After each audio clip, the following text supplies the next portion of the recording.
قرآن کریم اور حدیث کریم کو سمجھنے کا کیا طریقہ ہونا چاہیے، کیونکہ کثرت سے اختلاف قرآن کریم کے اور احادیث کریمہ کے ماننے کا نام لینے والوں کے ہی بیچ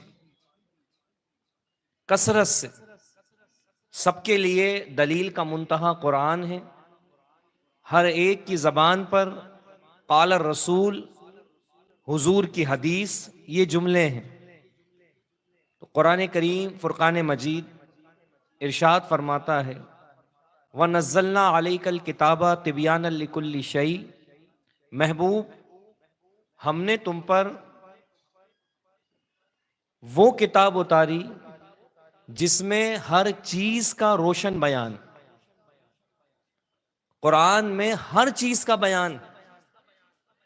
کہیں پر ارشاد فرمایا وَلَا رَطْبٍ وَلَا يَابِسٍ إِلَّا فِي كِتَابٍ مُبِينٍ، اور نہ ہی کوئی تر اور نہ خشک ایسا ہے جو اس کتاب مبین میں بیان نہ کر دیا گیا۔ یعنی خشک چیزیں، تر چیزیں، ان سب کا بھی بیان قرآن میں موجود ہے۔ مگر کس کے لیے؟ کون ہر خشک و تر کو قرآن کریم سے سمجھ سکتا ہے؟ کون قرآن کریم فرقان مجید سے ہر بات کے بارے میں روشن دلیلیں حاصل کر سکتا ہے؟ یہ اجازت سب کو نہیں دی گئی، بلکہ اسی قرآن کریم فرقان مجید نے اپنی تفہیم کے لیے ارشاد فرما دیا وَيُعَلِّمُهُمُ الْكِتَابَ وَالْحِکْمَةَ، میرا نبی تمہیں کتاب و حکمت سکھائے گا۔ کہیں پر ارشاد فرما دیا الرحمن علم القرآن، رحمان نے حبیب کو، اپنے محبوب کو قرآن سکھایا۔ خلق الانسان علمہ البیان، انسانیت کی جان محمد صلی اللہ علیہ وسلم کو پیدا فرمایا اور انہیں بیان سکھایا۔ تو گویا ایک کڑی قرآن نے بیان کر دی کہ قرآن کریم فرقان مجید میں سب ہے، مگر اسے کون بتائے گا، اس کی حکمت کو کون سمجھائے گا؟ تو پیارے آقا صلی اللہ علیہ وسلم کا دامن دے دیا۔ پھر اس قرآن کریم فرقان مجید کی اور رسول کونین صلی اللہ علیہ وسلم کے ارشادات کی وضاحت کون کرے گا؟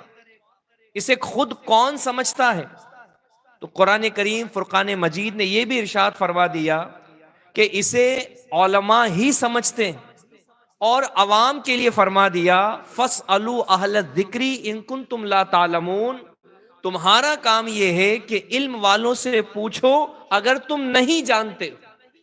اگر ان آیات کریمہ کو ترتیب دے کر آسانی سے سمجھنے کے لیے میں مفہوماً عرض کروں تو قرآن کریم فرقان مجید کے سمجھنے کو، قرآن کریم کی شرح کے لیے خود قرآن کریم فرقان مجید کی آیات نے رسول اللہ صلی اللہ علیہ وسلم کی طرف رہنمائی فرمائی، اور قرآن اور حضور کے ارشادات کی تشریحات سمجھنے کے لیے ہر ایک کو علماء کا پابند کیا، علماء کو رسول اللہ کی حدیث کا پابند کیا، اور رسول اللہ قرآن کریم فرقان مجید کے معانی کو بیان فرماتے۔ اسی ترتیب کو، اسی نہج کو علامہ عبد الوہاب شعرانی علیہ رحمت و رضوان نے کتاب مستطاب میزان شریعت کبریٰ میں کچھ یوں ارشاد فرمایا کہ اگر رسول اللہ صلی اللہ علیہ وسلم اپنی شریعت سے قرآن کریم فرقان مجید کے اجمال کی تفصیل نہ کرتے تو قرآن مجمل رہ جاتا، اور ائمہ دین اگر رسول اللہ صلی اللہ علیہ وسلم کی حدیث کی شرح نہ فرماتے تو حدیث پاک مجمل رہ جاتی، اور یوں ہی علماء ما بعد ائمہ مجتہدین کے ارشادات کو نہ کھولتے تو پھر وہ ارشادات بھی مجمل رہ جاتے۔ تو گویا کہ اللہ تعالی جل شانہ کی طرف سے ایک یہ مبارک سلسلہ بن گیا کہ قرآن، حدیث، ائمہ مجتہدین، علماء ربانیین اور اس کے بعد عوام. اب اگر کوئی اس مبارک سلسلے کو چھوڑ کر قرآن کریم فرقان مجید سمجھنا چاہے، یوں کہیں کہ جب اسی قرآن میں ہر چیز کا روشن بیان ہے، ہر خشک و تر اس میں موجود ہے، تو پھر ہمیں حدیث کی کیا ضرورت؟ تو سمجھ لیں کہ وہ خود قرآن کریم فرقان مجید کی ان آیت کریمہ کے انکار کی طرف جا رہا ہے، جسے قرآن نے بیان فرمایا اطیعوا اللہ و اطیعوا الرسول. اللہ کا بھی حکم ماننا ہے، رسول اللہ کا بھی حکم ماننا ہے. یا پھر یہ کہے کوئی قرآن کریم اور احادیث رسول بس یہ ہمیں کافی ہے، ہم تو اسی سے سمجھ لیں گے، تو خود محدثین بلکہ گروہ محدثین کے سرداروں میں سے ارشاد فرمایا گیا، غالباً حضرت سفیان بن عیینہ رضی اللہ تعالی عنہ نے، الحدیث مضلۃ الا للفقہاء، کہ حدیث سے صرف مجتہد راہ پاتا ہے، غیر مجتہد بھٹک جاتا ہے. ایسے ہی لوگ جو یا تو حدیث کا انکار کر کے صرف قرآن کی بات کریں، یا قرآن و حدیث کا نام لے کر ائمہ مجتہدین کا دامن چھوڑیں. قرآن کریم فرقان مجید نے ایسوں ہی کے بارے میں ارشاد فرمایا، یضل بہ کثیرا ویہدی بہ کثیرا. اسی قرآن کریم فرقان مجید سے بہت سارے لوگ بھٹکیں گے، اور اسی قرآن کریم فرقان مجید سے بہت سارے لوگ ہدایت پائیں گے. تو قرآن ہی سے بھٹک رہے ہیں اور قرآن ہی ہدایت کی کتاب ہے. کیا پتا چلا کہ جو اللہ کے بنائے ہوئے اس سلسلے سے قرآن و حدیث کی تفہیم کی طرف آئے گا، اس کے سمجھنے کی طرف آئے گا، وہ ہدایت پائے گا، اور جو اس سلسلے میں سے کسی بھی کڑی کو چھوڑے گا وہ بھٹک جائے گا. اور بھی ہم کئی مثالوں کے ذریعے سمجھ سکتے ہیں. یہی قرآن کریم کی آیت کریمہ اطیعوا اللہ وَأَطِيعُوا الرَّسُولَ وَأُولِي الْأَمْرِ مِنْكُمْ، حکم مانو اللہ کا. پھر اسی سے متصل فرمایا حکم مانو اللہ کے رسول کا. اللہ کا حکم آ گیا، رسول اللہ کا حکم آ گیا. اب اگر کوئی نادان اسی پر یہ بات قائم کرنا چاہے کہ جناب اصل حکم تو خدا ہی کا ہے، جب حکم اللہ ہی کا مان لیا تو پھر رسول اللہ کے حکم کی کیا ضرورت ہے؟ تو ہم کہیں گے کہ رسول اللہ کا حکم حکم الہی سے جدا نہیں ہے، بلکہ حکم الہی کی تشریح کرتا ہے. ورنہ حکم الہی قرآن کریم فرقان مجید میں موجود ہے، اقیم الصلاۃ، نماز قائم کرو. قرآن کریم میں حکم الہی موجود ہے، حافظوا علی الصلاوات والصلاۃ الوسطی وقوموا للہ قانتین، اپنی نمازوں کی حفاظت کرو. صلاۃ وسطی یعنی عصر کی نماز کی بالخصوص تاکید آئی. قرآن پڑھ لیا آپ نے، حکم الہی آپ تک پہنچ گیا، نماز قائم کرو، نماز کی حفاظت کرو. کیا قائم کرو گے؟ کس چیز کی حفاظت کرو گے؟ اس صلاۃ کا کیا معنی سمجھو گے؟ اگر لغت میں دیکھو گے تو اس کا معنی تو دعا بھی ملے گا. تو کیا کوئی اب یہ کرے کہ وہ مسجد میں جائے اور دعا کر لے، یا گھر ہی پر دعا کر لے اور پھر کہے میں نے قرآن پر عمل کر لیا، ارشاد الہی تھا اقیم الصلاۃ، صلاۃ کو قائم کرو، صلاۃ کا معنی میں نے دعا دیکھ لیا، میں مسلسل دعا مانگتا ہوں، ہو گیا بس؟ تو نہیں، رسول اللہ صلی اللہ علیہ وسلم کے بتائے بغیر کوئی مکمل نماز نہیں پڑھ سکتا، صلاۃ کے معنی کو نہیں سمجھ سکتا. اس سے مراد یہاں پر دعا نہیں ہے، یہ رسول اللہ صلی اللہ علیہ وسلم کا ارشاد سن کر رسول اللہ صلی اللہ علیہ وسلم کی حدیث کو پڑھ کر معلوم ہوتا. تو صرف قرآن کریم فرقان مجید کو کوئی پڑھ کر سمجھنا چاہے بھٹک جائے گا. قرآن کے فہم کے لیے، قرآن کے سمجھنے کے لیے حدیث رسول صلی اللہ علیہ وسلم ضروری ہے کہ قرآن کریم فرقان مجید جب تک اس کی تشریح رسول اللہ نہ کریں کوئی نہیں سمجھ سکتا۔ ایسے ہی حدیث رسول صلی اللہ تعالی علیہ وسلم یہ بھی معانی کا سمندر ہے، اس کے اندر گہرائی ہے۔ جب تک رسول اللہ صلی اللہ علیہ وسلم کی حدیث کی شرح ائمہ دین بیان نہ کرے، مکمل اس کے معانی کو کوئی نہیں سمجھ سکتا۔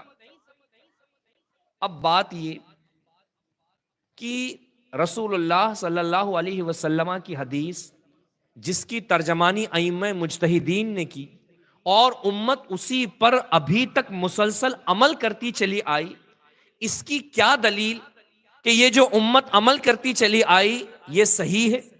ہم تو یہ دیکھ رہے ہیں کہ پیش کرنے والے ٹی وی پر آ کر انٹرنیٹ کے ذریعے لوگوں کو یہ بتا رہے ہیں کہ لوگوں تم غلط طرح سے نماز پڑھتے ہو، تم تو نماز میں رفع دین کرتے ہی نہیں ہو، اور دیکھو یہ فلاں فلاں حدیث کی کتاب کیا، یہ حدیث نمبر، یہ پیج نمبر کتاب کا، اور یہ جو ہے کہ اس کی عبارت، اس میں تو رفع دین کا ذکر آیا ہے، تم نہیں کر رہے ہو، غلط کر رہے ہو۔ آدمی شبہ میں پڑتا ہے کہ بھئی حضور کی حدیث تو پیش کی، امام سے معلوم کیا اپنے، امام صاحب یہ ایسا ہے کیا؟ مجھے کہیں دیکھنے پڑھنے سننے میں آیا، انہوں نے تلاش کے بتایا ہاں ہے ایسا، تو آدمی کا شک گہراتا ہے۔ تو یاد رکھیں، اور بہت اہم، اللہ کے محبوب صلی اللہ تعالی علیہ وسلم کی حدیث پاک مختلف کلمات ہیں، معنی اور مفہوم ایک ہی ہے۔ کہیں پر ارشاد ہے کہ میں نے اپنے رب سے دعا کی کہ اے اللہ میری امت گمراہیت پر اکٹھی نہ ہو، اللہ نے اس دعا کو قبول فرما لیا۔ کہیں پر ہے لا تجتمع امتی علی ضلالہ، میری امت یہ گمراہیت پر اکٹھی نہیں ہو سکتی۔ کہیں پر ہے اللہ تعالی میری امت کو گمراہیت پر جمع نہیں کرے گا۔ پتا چلا کہ امت کا اجماع، ان کا کسی چیز پر اکٹھا ہو جانا، متفق ہو جانا، اب یہ غلط نہیں ہو سکتے، کیونکہ اللہ کے رسول صلی اللہ علیہ وسلم نے ارشاد فرمایا کہ میری امت جس چیز پر اکٹھا ہو جائے وہ غلط نہیں ہے، کیونکہ میں نے اپنے رب سے دعا مانگی کہ امت غلطی پر اکٹھا نہ ہو، میرے رب نے اس دعا کو قبول فرما لیا۔ تو مسلمانوں، اگر آپ یہ عذر پیش کریں کہ آپ نے چلیے بتا دیا، قرآن سمجھنے کے لیے حدیث سمجھنے کے لیے ائمہ دین کے ارشادات، ان کی ترجمانی کے لیے علماء ربانیین کے اقوال، اب ہم تو پڑھے لکھے لوگ نہیں ہیں، نہ تو ہم قرآن سمجھ سکتے ہیں، نہ تو ہم حدیث سمجھ سکتے ہیں، نہ ہم ائمہ دین کے ارشادات تک رسائی رکھتے ہیں، تو ہم کیا کریں؟ کہاں ہم اس چیز کو اس میں بھی دیکھیں گے، کہاں اس میں بھی دیکھیں گے، کہاں اس میں بھی دیکھیں گے؟ اگر یہ پریشانی آپ محسوس کرتے ہیں تو بس دو چیزیں میں عرض کروں گا جسے بندہ دل دماغ میں بسا لے۔ پہلی چیز، امت یہ حضور کی حدیث کی روشنی میں محفوظ، امت کی اکثریت جس چیز پر جم جائے آپ سمجھ لو یہ دلیل سے ثابت۔ تو دور حاضرہ کی 50 وہ مختلف فی مسائل جس پر مناظرے، مباحثے، الگ الگ فرقے طرح طرح سے لوگوں میں وسوسے ڈالتے ہیں، جیسے حضور کے علم غیب کی بات کریں، حاضر و ناظر کی بات کریں، ختم نبوت کی بات کریں، یا اور بھی اس طرح کے جو بہت سارے مسائل ہیں۔ اولیاء اللہ کے مزارات پر جانا ہے، ان سے استعانت کرنا ہے، ان سے مدد مانگنا ہے۔ تو آج ہم دیکھتے ہیں کہ چند لوگ شہرت کے خاطر آ گئے چینلوں پر، جن میں ایک انجینئر مرزا بھی ہے، لوگ بڑا سوال کرتے ہیں اس سے متعلق بھی، یہ کیا ہے؟ یہ تو سب کا رد کر رہا ہے، یہ تو باقاعدہ کتابوں کے اسکین دکھا کے بات کر رہا ہے۔ تو آپ یہاں پر اس قرآن کے بیان فردہ نورانی سلسلے کو ذہن میں رکھیں کہ اگر بظاہر حدیث کے لفظ سے کوئی بات سمجھ میں آئی، وہ بھی کیا کرتا ہے؟ عبارت پڑھی، ترجمہ کیا اور اپنی تشریح شروع کر دی۔ تو آپ فلاں فلاں فلاں حدیث پڑھ کر آپ کو مطلب بتائے، یہ حکم اللہ نے آپ کو نہیں دیا، یہ حکم رسول اللہ نے آپ کو نہیں دیا، مگر امت اس حدیث کا کیا معنی بیان کرتی آئی سمجھتی آئی یہ ضرور رسول اللہ صلی اللہ علیہ وسلم کے ارشاد کی روشنی میں صحیح مانا. تو لوگ جو ذہنی انتشار کا شکار ہوتے ہیں وہ صرف یہ دیکھتے ہیں کہ بھائی جو اس نے پیش کی وہ واقعی حدیث ہے, واقعی ریفرنس دے دیا, اس نے پڑھ کر عبارت بتا دی, پڑھ کر ترجمہ کر دیا اور اب وہ مطلب سمجھا رہا ہے. تو کس جگہ غلطی کی اس نے, کہاں وہ اپنی جانب سے بول رہا ہے؟ خام خواہ لوگ اس کے پیچھے پڑے ہیں. اس نے تو اپنی کوئی بات ہی نہیں کہی, اس نے تو ہمارے سامنے اسکین پیج لگایا, آپ خود اپنی کتاب میں دیکھ لو, اس نے اس کا ترجمہ کیا, آپ خود ترجمہ کر کے دیکھ لو. بس یہ الجھن لوگوں کے ذہن میں ہوتی ہے, تو ہمیں اس سے انکار نہیں ہے. جو بات حدیث میں لکھی ہے بے شک لکھی, جو اس کا لفظی ترجمہ ہوتا ہے وہ عربی اعتبار سے ہو سکتا ہے, مگر اس سے جو مطلب نکالا جاتا ہے, جو معنی بیان کیا جاتا ہے, جو مفہوم لوگوں کے درمیان پیش کیا جاتا ہے, اس پر کیا دلیل؟ بات سمجھ رہے ہیں آپ؟ تو اگر وہ معنی جو اس نے اس حدیث کو پڑھ کر بیان کیا اس سے پہلے بھی حدیث تھی, ان لوگوں نے کیا معنی سمجھا؟ اس سے پہلے بھی لوگ تھے اور حدیث تھی, کیا سمجھا؟